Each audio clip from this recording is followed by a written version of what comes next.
The views expressed on the Nova Society are those of the panelists and guests and do not necessarily reflect the views or opinions of the Phoenix Research Institute or any institution which any panel member is associated. Welcome back to the Nova Society. I'm your host, Dr. Brooklyn Ann Weldon, and I'm here with my panel. Your favorites and mine, Dr. Scott Gershwer and Dr. Mark Bound. Today we will be answering listener emails, and we have a question from Wyatt, who lives in Reno, Nevada. And Wyatt asks, I've been hearing the term quiet secession recently. What is it? Is it a thing? And does it sound like a plausible resistance to federal overreach? Wyatt, these are wonderful questions.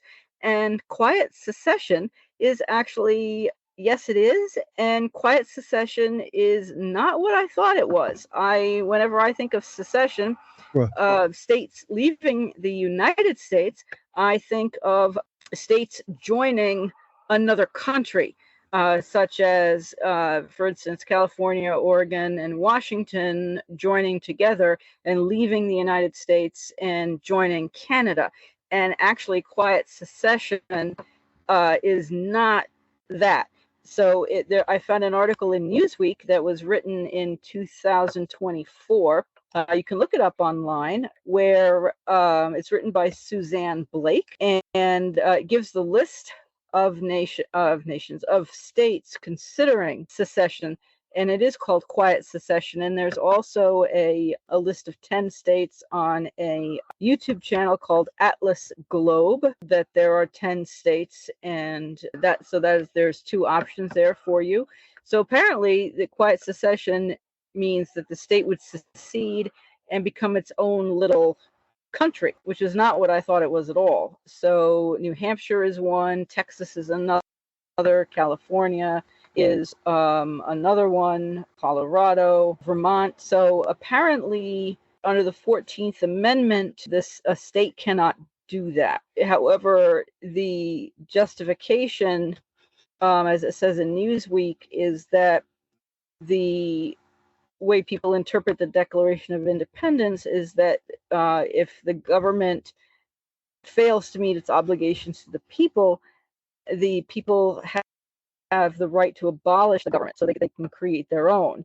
So we've got the two different perspectives, and people legally, apparently it's not well founded, but in 2024 poll said 23% of Americans support their state leaving the union, with 51% saying they're opposed, but it doesn't say who was polled in what state. Alaska is another one. So there's a list of 10. I don't see in the article that they have all 10 states, but in the YouTube channel they do. So I thought that was very interesting. So quiet secession is not what I thought it was. And I was thinking that maybe New York would join Canada, but apparently New York is not one of the states.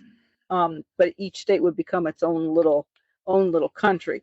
So what do you think? Well, all right. So when we first got this, I think and again, I could be wrong, but I believe that this is what it's referring to, which is soft secession. And it is a movement by Democratic governors and attorneys generals who are using the concepts of federalism to push back and curtail the power of the federal government, such as Gavin Newsom saying in California, we just won't pay our taxes to the federal government because California pays more money to the federal government than they get back. And I believe that's what is being talked about. I had never heard it as quiet secession. I had heard it as soft secession.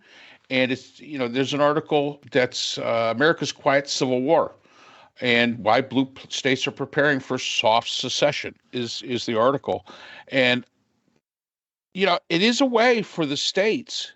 And let's remember, states' rights matter. States' rights do matter. And I don't think it's like, the South seceded from the Union. I don't think that's what it's talking about here. I don't think it's talking about anybody joining another country. I think it's a pushback by these governors who basically say, wait a minute, the federal government benefits more from me and my state financially than they give to us. What do we need them for? Just think of it. If Governor Newsom kept his tax money that he paid to the federal government, I think California would be pretty well off. They've got a huge economy, all on their own. So, yeah, they do. They do. I don't know, but when I first got this, I really was thinking that what we were talking about was soft secession, and the question goes on. Is this a thing? Yes, it is. It's been talked about. That's why I think it's soft secession. Is it plausible? Absolutely.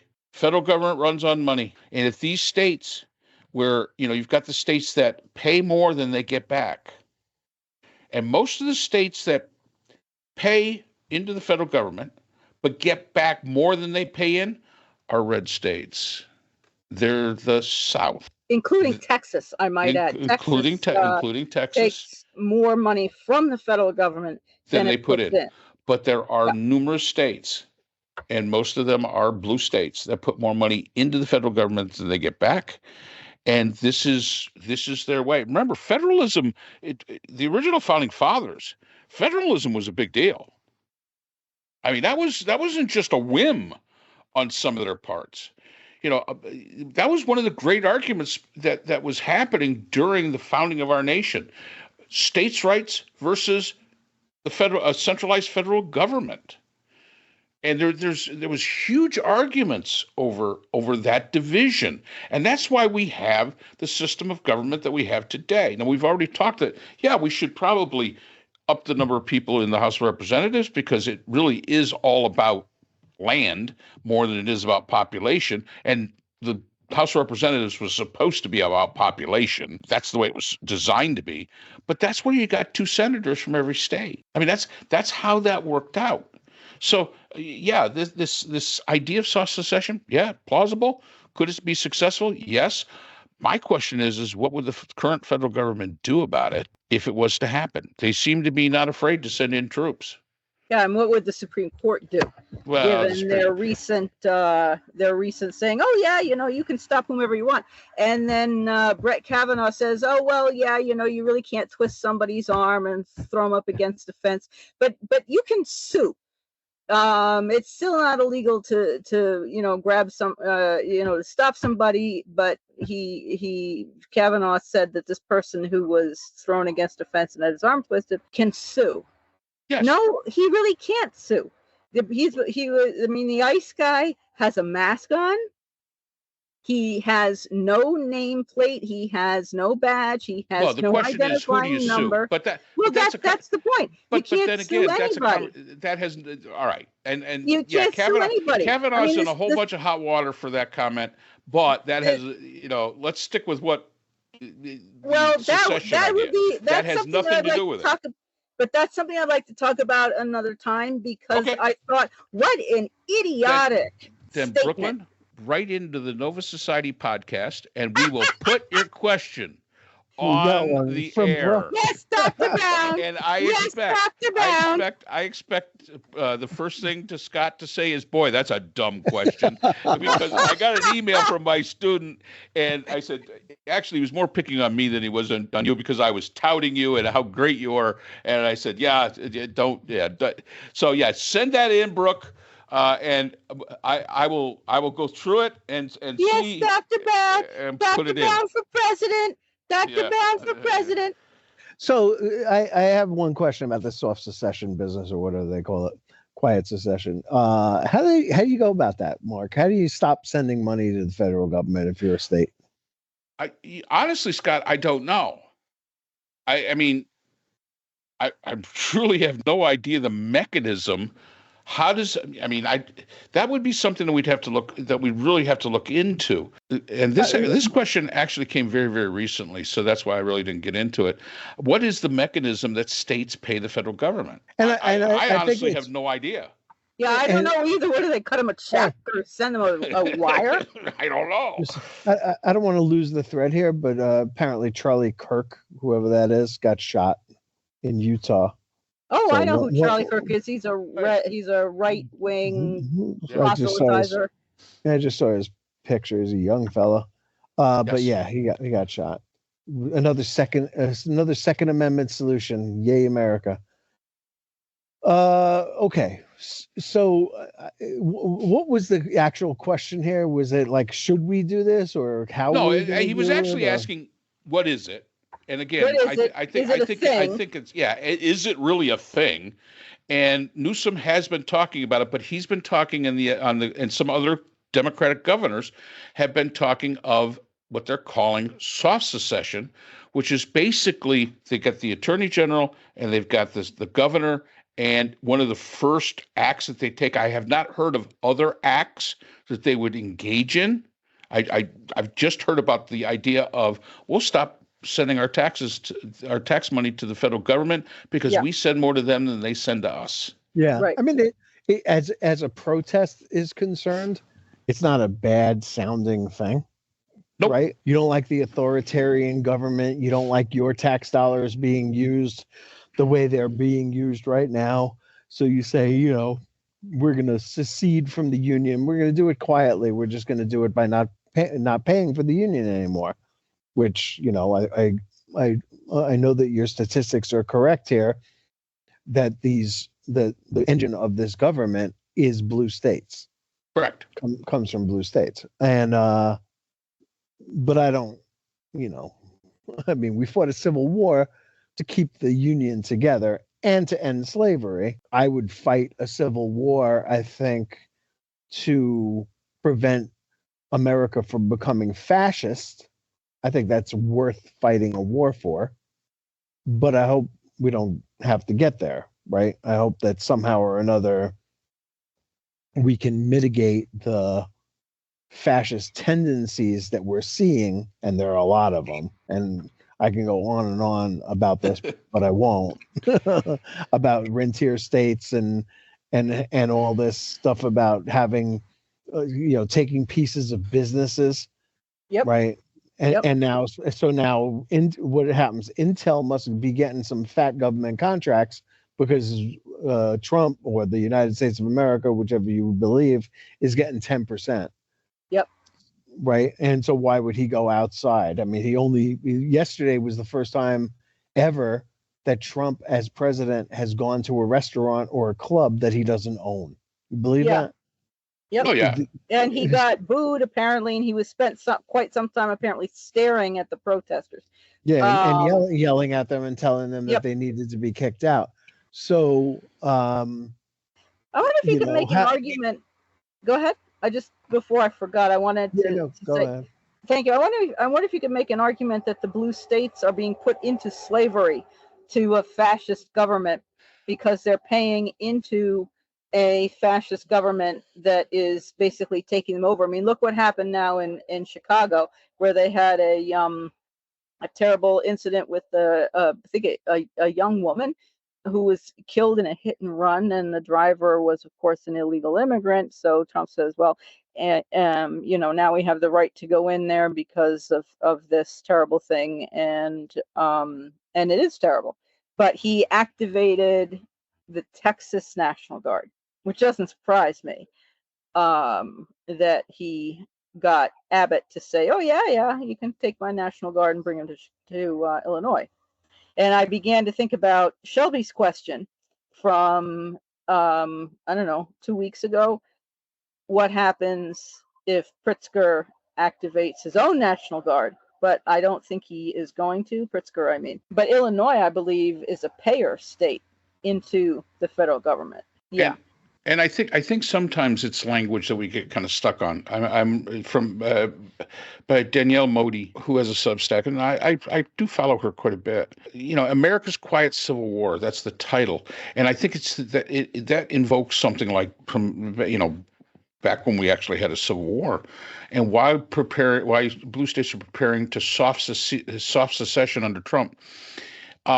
Here is how she defines, and I would agree with this. This is what soft secession is. It is not them leaving the union. It is not them creating their own entity. It is not them taking up arms against the federal government. It's governors holding emergency sessions on encrypted apps with each other, coordinating. It is attorney generals filing lawsuits within hours of Trump's executive orders. It is legislatures quietly passing laws that nullify federal mandates. That's what this, and that's really what this is. And to the extreme, the considerations of the governors and the attorney generals of withholding the tax money owed to the federal government, withholding it and saying, listen, you don't have to send us any money anymore. We don't want your money, but you're not getting ours either. And that hurts the federal government right where it hurts everybody, right in the wallet. So I think when we talk secession, and I wish there was a different word we could use. She also uses the word national divorce and things like that, but there's no real good English word that really describes what this is. It, as Scott says, it's a protest. It is using the mechanism of state rights to combat overreach by the federal government. That, to me, that's what we're talking about here. And at the same time, while you're doing this, and let's remember, every time those attorney generals put in a lawsuit, the federal government's got to send lawyers and a whole bunch. It's going to cost them they don't come free. So the Justice Department has to, you're basically tying them up at every chance. And Scott, that is something I am going to look into, because that's an interesting question. How does the state government actually pay their federal taxes to the federal? Is there a way they could disrupt that and say, can California say, hey, you know what? You keep your $60 billion that you give us every year. We don't want it anymore, but we're not going to give you our $85 billion and see how much you like that. I mean, is there a mechanism to see that happen? And it's not the bloody, war kind of thing. This is basically using the system that exists, kind of like what Trump does. You ever notice whenever Trump does something, there's no precedent for it. I think that's why the courts are having such a hard time, because even the Supreme Court, who I know Brooklyn hates, and she's going to send in a question about it, hopefully, the Supreme Court works on precedent. On many, many cases, he's doing things that the founding fathers, that previous, lawmakers never thought possible. And this is why our system, they say, well, the guardrails weren't designed for this, because nobody thought we'd be this stupid to put somebody like this in. So, the guardrails it's only for what you see. What is it? You only know what you know. And that's the problem you're running into here. And I think that this is one of those things that the states are seriously looking at. How can I stop a totalitarian or an overreach by the federal government? Hey, money. Keep them tied up in court every chance you get. Trump puts out an executive order, within 30 seconds, we're going to challenge it someplace. And we're going to tie their asses up in court. And while they're tied up, they can't do anything. They can't do a thing. Let it go all the way to the Supreme Court. Doesn't go there overnight. It's going to take time to get up there. So I think that that's what this is, and I really wish we could come up with a better term for it, so it didn't invoke this historical idea of what secession is. That make sense, Scott? Yeah, I mean, look, if the federal government decides that they're going to send Texas National Guard to Illinois, which, as far as I can tell, hasn't yet happened, but I may be wrong about that. They have a right to request that the Texas National Guard goes there, not order them. So the governor of the state sending would have to be compliant, which I'm sure Abbott is, right? Oh yeah. And so then it comes down to, well, who's accountable for what they do while they're there? We've seen before, right? And we're all old enough. I don't know if our audience is, but we're all old enough to remember the song Ohio and the Kent State, what happened to Kent State. And that was local boys doing it, shooting at protesters. What would happen if a bunch of Texans went to Chicago and were like confronted with life in Chicago that they've never contemplated before, and start shooting, who's accountable for that? Is Trump That's right. accountable? Is Abbott accountable? Is Pritzker accountable? Like who? Like where does the accountability come from? And the accountability is an important aspect of all lawmaking and all Correct. all politics, right? Well, Trump Somebody's will gotta be- blame somebody else, so he Yeah. won't be accountable. Of course, And- yeah. And another thing that's pointed out about this soft secession, develop trade agreements and economic pacts among blue states hmm to where they trade with each other and Mhm. not with the red states. So there's a lot to this. It looks like, you're separating this stuff out, but in reality, you are, but only to a point. And it's not violent. It's basically using the mechanisms of our democracy, as a state has the right to do, with other like-minded states to create a powerful bloc. Can you? The only problem with Yeah. the only problem with trade is that you have to cross. If you have to cross a red state to get to a blue state, then the red state could say, "Well, you're not crossing our territory." Yes, We have air travel. Yeah, They they can't- say you're not going across our airspace. That's federal. That's I think federal. that's you're talking about Illinois, probably, right there. It's I don't know, surrounded but by- I mean, Trump. No, No, but that's no, air that's- travel. not flying across Air the- travel and airspace is controlled by the feds. So Yeah, but Yeah. Trump can say, "No, you're not flying across this airspace." I mean, who knows? Okay, what so he would say. is he gonna say, no, California, you can't travel in the air? Yeah, that'll work out. Let's see how that Possibly. works out for him. the Springfield airlift. Possibly. I mean, look what Trump already did with money from a private company that was building wind turbines. It was a private company, and they were like 70% finished in New England. He took away their permit because he doesn't like wind turbines. Look what They he did to the kill whales. Hyundai plant down It's in a- Georgia. You want it's to a talk da- about what that- he did? By the way, Berger was a Danish company. I think it was Danish, the company. So he stopped, that was building it anyway. But I do remember Larry Hogan went and got equipment Yeah. that they needed for COVID from Korea because his wife had ties. his wife's Had contacts, ties. Like you would have like different trade agreements with other countries, Correct. state by state rather than bypassing the federal government. Could you organize a refusal on the part of people in the state to pay federal income taxes? Well, I guess it would have to, again, there comes a very interesting question. Can a state pass a law that says the residents of the state do not pay federal tax? I know that we have states that don't collect state tax, but federal taxes across the board.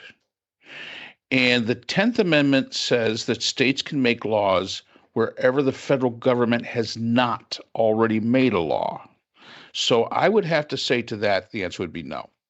But if they're taking away Social Security and cutting this and cutting that, then why would you pay into Social Security? But they haven't taken it away yet. No, but they're fiddling with it. Well, they haven't taken it away yet. Again, these are things that could come down, that easily could come down. And Brooke, yes, it is very possible that they'll fiddle with Social Security. It's very possible that they'll fiddle with Medicare. Now, the question is going to be is how they're going to deal with this. People have paid into it their entire careers. People our age have paid into it since we were, first working. You just don't get that money. I mean, that would be a bad thing for the country. It would be and bad thing for whoever even suggests it. But I think that this idea is an interesting idea.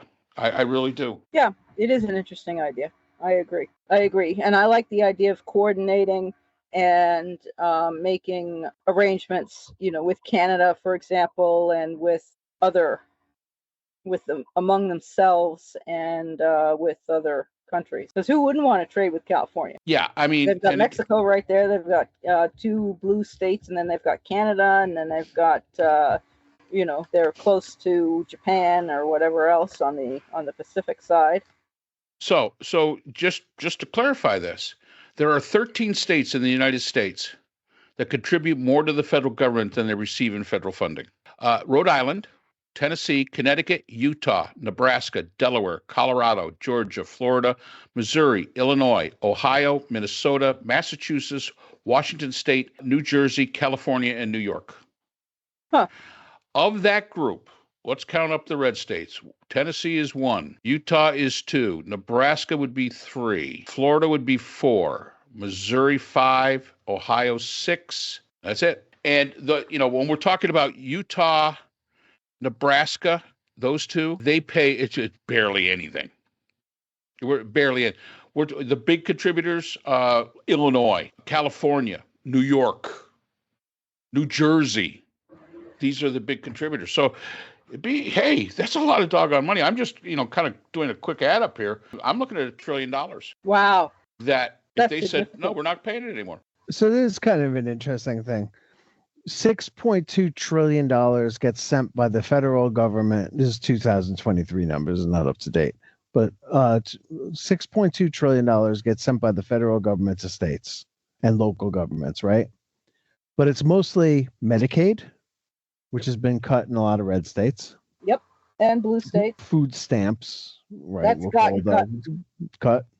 Transportation probably hasn't gotten cut, but I haven't seen anything about it. And then education, which probably has. I don't know if the Department of Education is gone, but is the funding for the Department of Education, is that gone or is that going somewhere else? They're putting it into charter schools or some ridiculous thing. I don't know if they're cutting. And then individuals get $1.6 trillion from the federal government in the form of Social Security, veterans benefits, and then other things.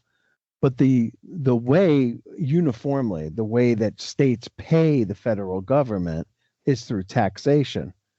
So we fill out tax forms, or taxes are withheld from our paychecks.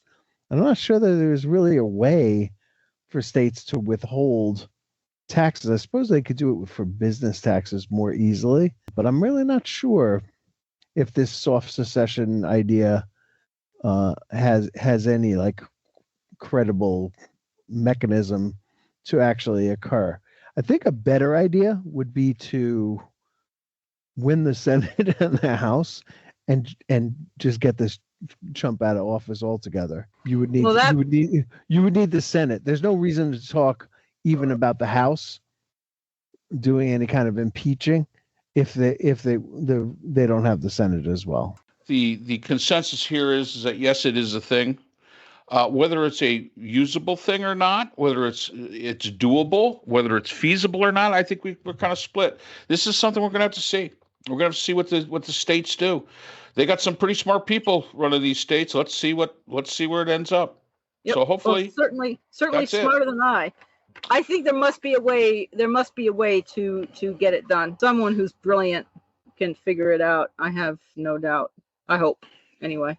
Yes, so thank you. That is an excellent question, Wyatt, and we'll find out. Thank you for listening, and thank you, everyone, for spending some time with us on the Nova Society. Thank you for your questions. If you are not yet subscribed on the platform of your choice, please do so. Subscribing is free, and we will see you again next time on the Nova Society. The Nova Society is a production of Nova Society Media, a division of the Phoenix Research Institute. We'd like to thank our production partners, Buzzsprout, who hosts the Nova Society, Audacity, our editing partners, Apple iTunes, the largest source of podcasts and music on the internet, Spotify, the most popular platform for the Nova Society, and iHeartRadio, your source for all things music and podcasting. The Nova Society is available on all of these and other quality platforms listed in our description. We'd also like to thank all of our listeners. Without your support, the Nova Society would not be possible.